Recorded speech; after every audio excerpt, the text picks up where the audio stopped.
Suppose आप एक photography का काम कर रहे हो और आपका एक दोस्त वह भी फोटोग्राफी का काम कर रहा है। आप दोनों ने एक साथ शुरू किया, 5 साल हुए। 5 साल बाद आपका फ्रेंड बहुत सक्सेसफुल हो गया इस फील्ड में और आप वहीं के वहीं रह गए। आप ग्रोथ नहीं कर पाए। हाई चांसेस है आपके दिमाग में यही आएगा कि वो सक्सेसफुल हुआ क्योंकि उसके घर वाले उसका सपोर्ट किए, उसके पास पैसे थे इन्वेस्ट करने के लिए, उसकी किस्मत तो अच्छी थी, लक ने साथ दे दिया, नसीब नसीब की बात है। और कुछ लोग यह डायलॉग देंगे कि समय से पहले और किस्मत से ज़्यादा कुछ नहीं मिलता। हम अपने फेल होने की वजह पर ध्यान नहीं देंगे, हम अपनी असफलता को किस्मत से जोड़ देंगे कि यार मेरी किस्मत में लिखा ही नहीं था फोटोग्राफर बनना। जाकर अपना हाथ दिखाएंगे किसी एस्ट्रोलॉजर को कि मैं फोटोग्राफर क्यों नहीं बन सका। लेकिन ये रॉन्ग वे है, इस तरह से कोई इंसान सक्सेसफुल नहीं हुआ है। दोस्तों 9,999 बार असफल कोशिश करने के बाद बल्ब की खोज हुई थी, थॉमस एल्वा एडिसन ने की थी। थॉमस एल्वा एडिसन ने जब 9,900 बार असफल कोशिश करने के बाद बल्ब की खोज की थी, अगर उस पर्सन ने यह सोच लिया होता कि यह मेरी किस्मत में नहीं है बल्ब का आविष्कार करना, शायद किसी और की किस्मत में लिखा है बल्ब का आविष्कार करना। अगर थॉमस एल्वा एडिसन भी इसी तरह सोच लिए होते तो शायद आज बल्ब का आविष्कार नहीं हुआ होता, या कोई शायद और करता। KFC के ओनर ने 1009 बार फेल होने के बाद, यानी 1009 बार फेल होने के बाद उन्होंने अपनी कंपनी शुरू की थी और उस वक्त उनकी एज थी 60 साल। यानी जब वह 60 साल के थे तब उन्होंने अपनी कंपनी शुरू की थी और 1009 बार फेल होने के बाद भी वह नहीं रुके और तब जाकर उन्होंने अपने रेसिपी के दम पर KFC कंपनी बना डाली। और आज KFC कंपनी की वैल्यू हम सभी लोग अच्छे से जानते हैं। अगर उन्होंने सोच लिया होता कि मेरी किस्मत में लिखा ही नहीं है खुद की कंपनी शुरू करना, मेरी किस्मत में है ही नहीं, शायद मेरी किस्मत में जॉब करना ही लिखा है, अगर वो ऐसा सोच लिए होते तो आज हम KFC का टेस्ट नहीं ले पाते।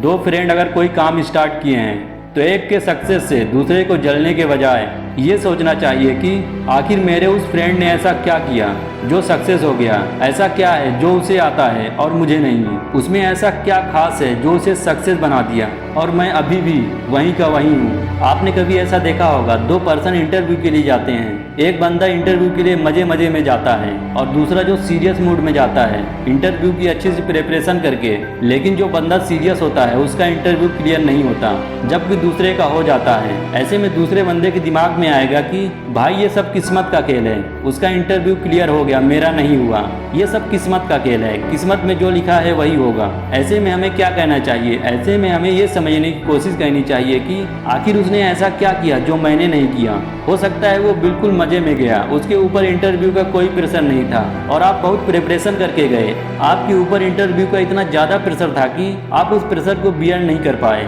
Life is like dancing, life dance की तरह है। जब आप बहुत सोच के सावधानी पूर्वक डांस करोगे तब आपका डांस उतना अच्छा नहीं होगा जितना अच्छा डांस आप इंजॉय करके करोगे। पर हाँ, उसके लिए आपको डांस भी आना जरूरी है। इंटरव्यू के लिए जितने भी पर्सन जाते हैं उन सब के पास डिग्री होती है, मार्क्स होता है, नॉलेज होता है। अब 2 पर्सन इंटरव्यू के लिए जाते हैं, दोनों के पास सेम डिग्री है, बस डिफरेंस उनकी सोच में है। अगर आप सोच कर इंटरव्यू दोगे तब आपके फेल होने के चांस बढ़ जाएंगे। डिग्री तो दोनों के पास है, पर मान लो पहले का हो गया, क्योंकि यहाँ पर यह मैटर करता है कि कौन ज़्यादा कॉन्फिडेंट है, कौन ज़्यादा कंफर्टेबल है। जैसे ही आप किसी से जलस कर रहे हो, जलन कर रहे हो, बुराई कर रहे हो, इन शॉर्ट आप उसे नीचा दिखाने की कोशिश कर रहे हो खुद को बेटर दिखाने के लिए, तो आप और नीचे गिरोगे। लेकिन जैसे ही आप किसी की तारीफ कर रहे हो दिल से, मन से, उसको दिखाने के लिए नहीं, अगर आप किसी की तारीफ करते हैं तो उसके पीछे बहुत सारे रीजन होते हैं। यार अगर मैं उसकी तारीफ करूंगा तो मुझे उससे ये मिल जाएगा कि ये जो पर्सन है जिसके साथ मैंने फोटोग्राफी शुरू की थी, जो आज मेरे से ज़्यादा सक्सेसफुल है, क्योंकि उसके अंदर ये 4 क्वालिटी हैं। क्यों, अब क्या हुआ, पहले आप क्या कर रहे थे, जलन, आप फेल होने की वजह को किस्मत से जोड़ रहे थे, अब कुछ अलग कर रहे हो, आपका ध्यान चला गया है उसकी क्वालिटी पर, पॉजिटिव चीज़ों पर। पॉजिटिव क्या है, आज आप उसकी क्वालिटी देख रहे हो, निगेटिव क्या था, आप अपने फेलियर को जस्टिफाई कर रहे थे। और जहाँ भी आपकी थिंकिंग जाती है, जहाँ भी आपका ध्यान जाता है, जहाँ भी आपकी नज़र जाती है, वैसे ही आप बन जाते हैं। अब मान लो जो सक्सेस हुआ और आपको पता चल गया कि उसके अंदर ये 4 क्वालिटीज़ हैं, तो आज आपको वजह पता चल गई है फोटोग्राफी फील्ड में सक्सेस होने की। अब आपका ध्यान किस तरफ है, अपने आप को बेटर करने का, यह 4 क्वालिटी अपने अंदर डेवलप करने की। जब आपको पता चल गया है कि इन 4 क्वालिटी की वजह से इंसान सक्सेसफुल हुआ है, why can you not apply these quality on your self. यहीं उसका उल्टा भी है, जो सक्सेस हुआ है अगर आप उसकी बुराई करोगे उससे जलन करोगे तो आप खुद बुरे बन रहे हो। हम वही देखते हैं जो हमारे अंदर है। अगर किसी इंसान के अंदर कमियां भरी होंगी तो उसे दूसरों के अंदर भी कमियां ही दिखाई देंगी। कोई पर्सन बहुत ज़्यादा टैलेंटेड है, उसको दूसरे के अंदर भी टैलेंट ही नज़र आएगा।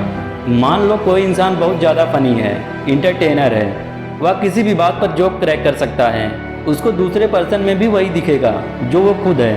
अब जो मैं कहने जा रहा हूँ उसे बहुत ध्यान से सुनिएगा। हर इंसान और सिचुएशन में कुछ अच्छा भी होता है और बुरा भी होता है।